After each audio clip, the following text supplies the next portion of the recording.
Butuh keterlibatan semua pihak, butuh transparansi, dan salah satu yang mengawasi kami, membimbing kami adalah KPK. Jadi begini, pada 2 hari yang lalu, Badan Gizi sengaja meminta audiensi kepada KPK untuk mendapat pendampingan, kemudian mitigasi, dan lain-lain. Nah, kemudian Bapak Ketua KPK menyampaikan bahwa ada temuan di mana ternyata ada pagu anggaran yang tidak 10.000 tapi 8.000. Dan perlu kami jelaskan bahwa penetapan pagu itu berbasis 2 hal. Pertama, pemenuhan kebutuhan kalori.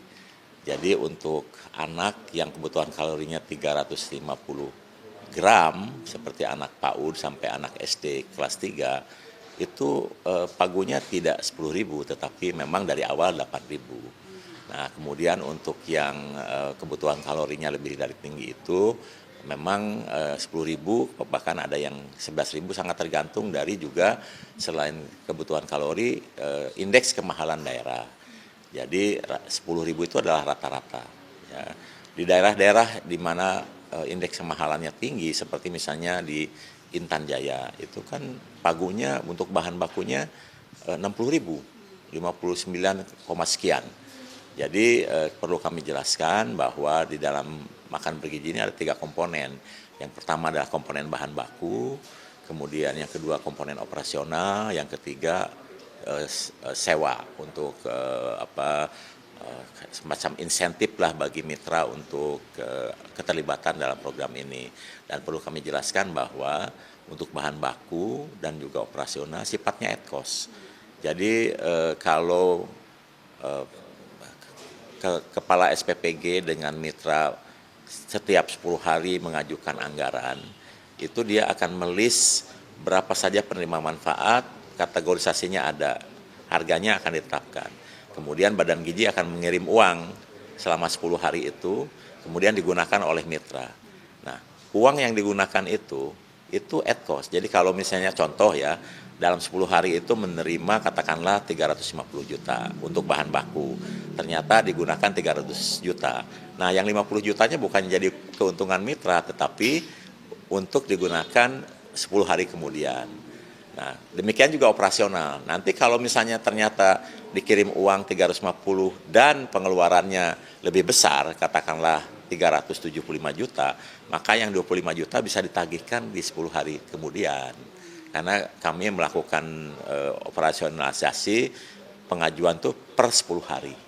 Demikian. Jadi kalaupun ada misalnya rata-rata 10.000 ternyata digunakan 9.000, yang 1.000 tidak akan menjadi keuntungan mitra, tetapi menjadi uang yang bisa carry over atau digunakan untuk berikutnya. Demikian juga kalau ada kekurangan. Artinya per 10 hari itu harganya juga bisa naik turun tergantung harga bahan. Betul, makanya saya tadi pagi sudah koordinasi dengan seluruh SPPG, tolong catat perkembangan harga di setiap daerah.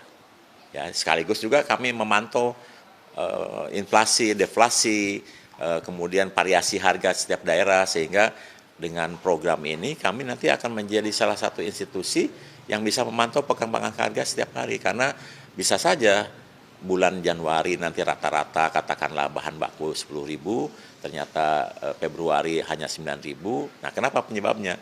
Pasti karena harga pasar kan. Bisa juga tiba-tiba bulan April menjadi 12.000 rata-rata, bisa juga. Kenapa? Karena ada harga umum yang berlaku hari. Jadi berarti kalau misalnya lebaran harga naik, bukannya porsinya yang dikurangin biar 10.000, enggak gitu ya Pak? Gini, Badan Gizi itu menetapkan 4 standar. 1, pemenuhan komposisi gizi. Yang kedua, pemenuhan kebutuhan kalori untuk setiap perkembangan. Yang ketiga, aspek higienis. Yang keempat, keamanan pangan. Nah, kenapa kami bayar bahan baku dan operasional at cost? Karena kami tidak ingin kualitas komposisi gizi dan kalori itu terkurangi karena naik turunnya harga.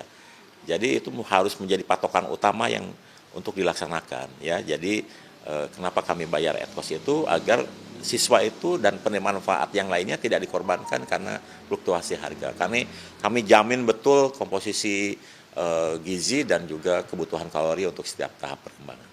Penegasan artinya kalau informasi KPK itu bukan laporan kasus hukum? Bukan, baru ada laporan yang barangkali mungkin ya belum kami jelaskan, makanya waktu kami jelaskan yang seluruh hadir di ruangan pertemuan KPK itu dapat memahami prinsip kami, dan kami memang kemudian akan bekerjasama intens dengan KPK terutama di Deputi Pencegahan, karena tentu saja ini program besar, anggarannya besar, butuh keterlibatan semua pihak, butuh transparansi, dan salah satu yang mengawasi kami, membimbing kami adalah KPK. Kami ucapkan terima kasih atas ya istilahnya insight-insight dari KPK sehingga semua orang bisa melihat dan saya juga bisa menjelaskan yang sebenarnya seperti apa.